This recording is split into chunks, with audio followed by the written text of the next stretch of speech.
I was giving directions to an American tourist in my hometown of Toronto.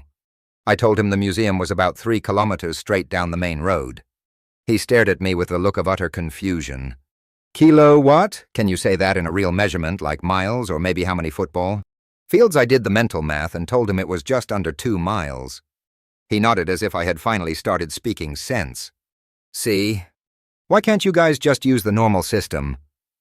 It would make everything so much less confusing. For everyone. I was managing a restaurant in a small town in Tuscany. An American couple came in and ordered the bistka al farina, a famous local steak served very rare. I explained this to them. But they insisted. When the beautiful, perfectly cooked steak arrived, the man called me over. "This is raw," he said. "Take it back and cook it until it's well done and bring us some A1 sauce." I politely explained we didn't have A1 sauce, and the chef would refuse to destroy such a fine piece of meat. They accused me of being a food snob and left a 1-star review about our dangerous undercooked food. While working at the Anne Frank house in Amsterdam, I witnessed a moment of profound ignorance. After the deeply moving tour, a young American man asked the guide, "So, if it was so cramped and they were hiding for so long, why didn't they just order takeout?" There was a stunned, horrified silence. The guide, with incredible patience, quietly said, "Sir, ordering food would have revealed their location to the people trying to kill them." The man just shrugged, completely missing the gravity of his own question. I saw an American family get incredibly frustrated in a German supermarket. They stood at the checkout as the cashier scanned their items at lightning speed, pushing them down the slide. The couple just stared, not bagging anything. A long line formed. The cashier said something in German, gesturing for them to bag their items. The wife snapped, "This is terrible service. Why aren't you bagging our groceries for us? What do we pay you for?" They seemed to think the cashier's efficiency was a personal attack on them. My friend is a tour guide in Rome.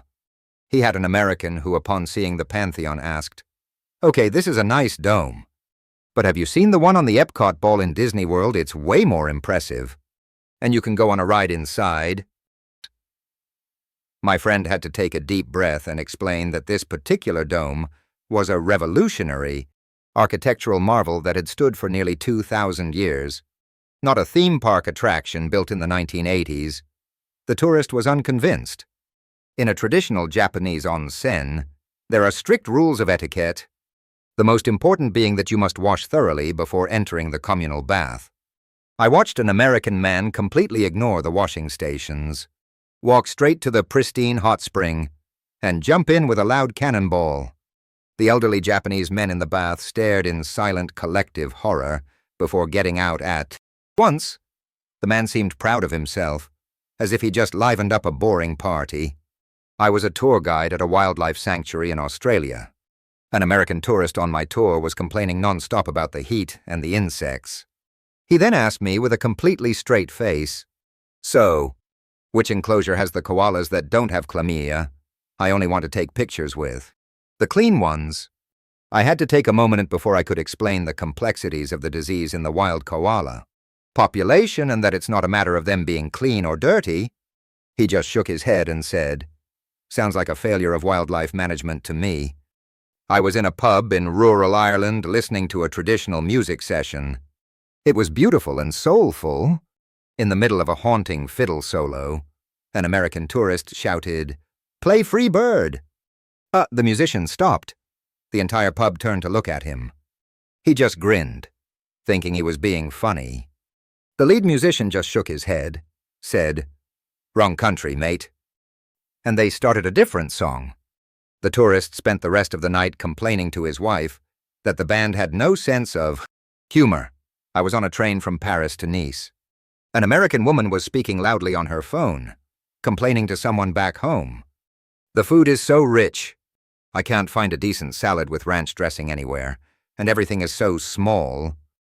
The hotel room, the cars, even the Coke bottles are tiny. It's like they do it on purpose to annoy you.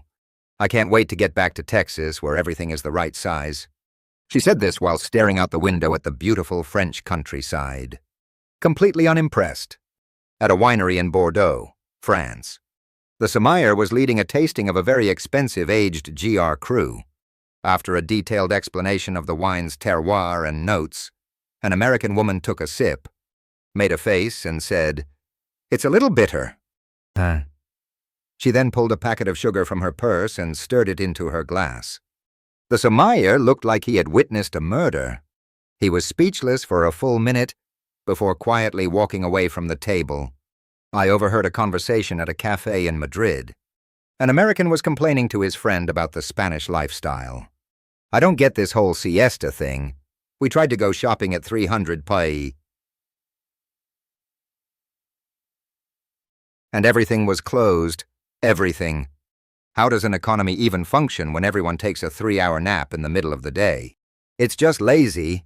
In America, we'd be open 24/7 to make that money." He had zero concept of work-life balance or cultural tradition. I was on a flight to Bangkok.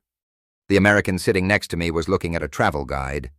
He turned to me and asked, "Do you know if they have elephants in the city? I want to ride one from my hotel to the palace." I had to gently explain that Bangkok is a sprawling modern metropolis of 10 million people, not a jungle village, and that elephant taxis are shockingly not a thing. He looked genuinely disappointed, as if I'd ruined his entire image of the country. A young American backpacker in a hostel in Prague was telling everyone how he haggled for a better price on his beer at a local pub. He proudly explained, "I just told the bartender I'd give him $2 instead of the 50 koruna. He looked confused, so I just put the dollars on the bar and told him it was a good deal for him. He didn't understand that he had massively underpaid and that the bartender was likely too, shocked by his audacity to argue. While visiting the Tower of London, a tourist asked the Beefeater guide, "So all these crown jewels are fake?" "Right. Like the real ones are kept in a vault in America for safekeeping." The guide, a man who was the very definition of British stoicism, simply stared at him and said, "Sir, I can assure you the United Kingdom is perfectly capable of guarding its own treasures. And these are most certainly real." The man still looked skeptical. I worked at a hotel in Iceland during the winter. A guest from California called the front desk at 200 a.m. Furious. "Your heating is broken. I've turned the thermostat all the way up and it's still freezing in my room." I went up to check and found he had the thermostat set to 30 degrees to 80 seconds, but had left the window wide open to get some of that fresh mountain air. I had to explain that a heater cannot overcome the sub-zero Arctic wind. In a crowded market in Marrakesh, an American woman was trying to take a photo of a man with his trained monkey. The man indicated he expected a small payment as this was his livelihood. She became indignant. "I'm not paying you. This is for my Instagram. It's good exposure for you. You should be thanking me for making your monkey famous." She then tried to take the picture anyway and was shocked when the man covered his monkey keys face and walked away. I was in a restaurant in southern Italy where the service is famously relaxed. An American family was getting visibly agitated. The father finally flagged down the waiter and said, "Look, we've been here for almost 2 hours. In the States, we'd have been in and out in 45 minutes. Can you just bring the check so we can leave?" The waiter smiled warmly and replied, "But sir, why would you want to rush? You're on holiday with your beautiful family. The night is for enjoying." The concept was utterly foreign to them. At a performance of the Vienna State Opera, a couple in front of me were talking throughout the first act. During the intermission, the Austrian woman next to them politely asked if they could be quieter. The American husband replied, "Hey, we paid for these tickets just like you. If we want to talk about the show, we can. It's called freedom of speech." He seemed to believe his rights as an American superseded the etiquette of every opera house on the planet. A tourist on a guided tour of the Scottish Highlands asked the guide, "Why do you guys still have queens and princes and all that?" "Didn't you see what we did in 1776? You should try having a revolution and getting a president. It's much more efficient." The Scottish guide, whose family had lived there for 500 years, just blinked and said, "We'll take that under advisement." Thank you. I was in a small bakery in Paris, and an American was trying to order. He pointed at a croissant and said very slowly and loudly, "I want a big chocolate donut." The baker, who spoke perfect English, replied, "That is a croissant, monsieur. We do not have donuts." The American got angry. "What kind of bakery doesn't have donuts? This is ridiculous." He stormed out as if the shop had personally offended him by being authentically French. While visiting a Maasai village in Kenya as part of an ethical cultural tour, one of the American tourists asked a village elder through a translator, "Your huts are made of mud and dung. Why don't you just build normal houses with bricks and air conditioning?" The elder's translated response was, "Why would we build houses that separate us from the earth that provides for us?" The tourist just shook his head, muttering about how primitive it all was. An American student studying abroad in Spain was complaining to me that his host family was weird. I asked why. "Well, they eat dinner together every single night at like 1,000 and they talk for hours. Don't they have TVs in their rooms? I just want to take my plate and go watch Netflix. But they look at me like I'm being rude." He had no idea that the communal family dinner was the cornerstone of their daily life. At the famous Tsukiji fish market in Tokyo, a tourist was watching a chef expertly slice a piece of premium tuna for sashimi. The tourist asked the chef, "Can you cook that for me? I don't eat raw fish. Can you just fry it up with some butter?"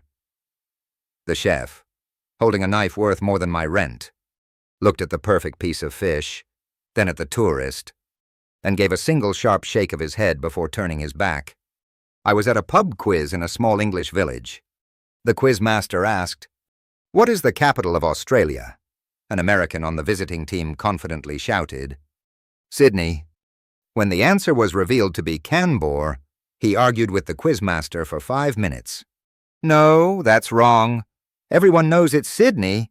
It has the opera house. Canberra is a made-up name." He was genuinely convinced the entire pub and the country of Australia was wrong.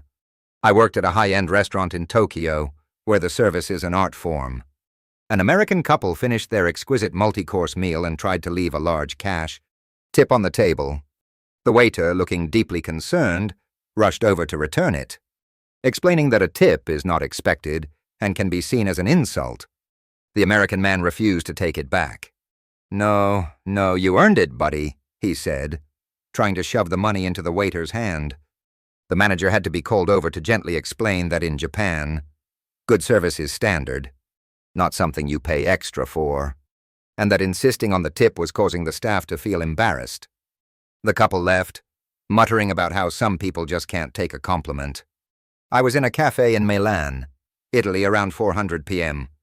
An American woman confidently ordered a cappuccino. The barista, being polite, gently suggested, "Perhaps an espresso, señora, or a macchiato." She didn't get the hint. "No, I want a large cappuccino with extra foam." The barista made it, looking like he was committing a crime against his culture. Then she asked for it in a 2-hugo cup.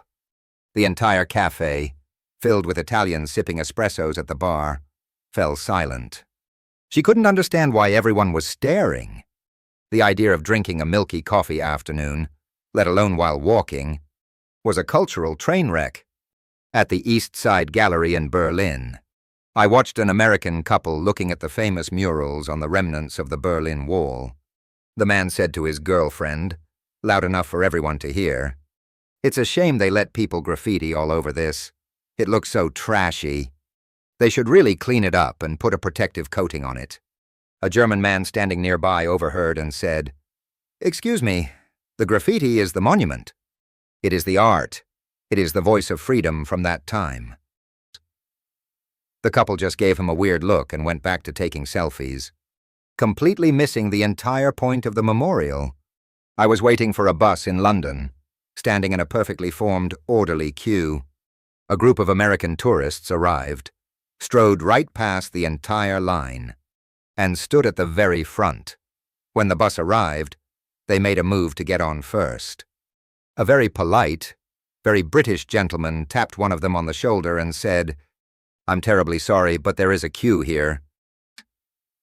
The American looked back at the long line of people and said, "Hey, we're all going to the same place, right?" No big deal. The collective synchronized sigh from everyone in the queue was a thing of beauty. I was on a guided tour of the ancient city of Pompeii. The guide was passionately explaining how the volcanic ash had perfectly preserved the city. An American tourist raised his hand and asked, "So, if the ash preserved everything, why is it all so broken? It looks like a construction site. Why haven't you guys rebuilt it to look like it did before the volcano?" Would be a much better tourist attraction if it was finished. The guide was so stunned he couldn't speak for a moment. An American family entered the quiet, serene Uffizi Gallery in Florence. Their 2 children were running around shouting and touching the rope barriers. A guard politely asked the parents to control their children. The father responded, "They're just excited. You can't expect kids to be quiet in a big place like this. Maybe you should have a designated kids area if you don't want them running around." A kids area in the Uffizi Gallery. The guard just walked away, defeated. My cousin was hosting an American exchange student in Germany. For breakfast, her mother laid out a traditional spread of bread rolls, cold cuts, cheese, and jam. The student looked at the table in disgust. "You guys eat lunch meat for breakfast? That's so weird. Don't you have any Pop-Tarts or Captain Crunch, you know? Actual breakfast food." He couldn't understand that his sugary processed cereal wasn't the universal standard for a morning meal.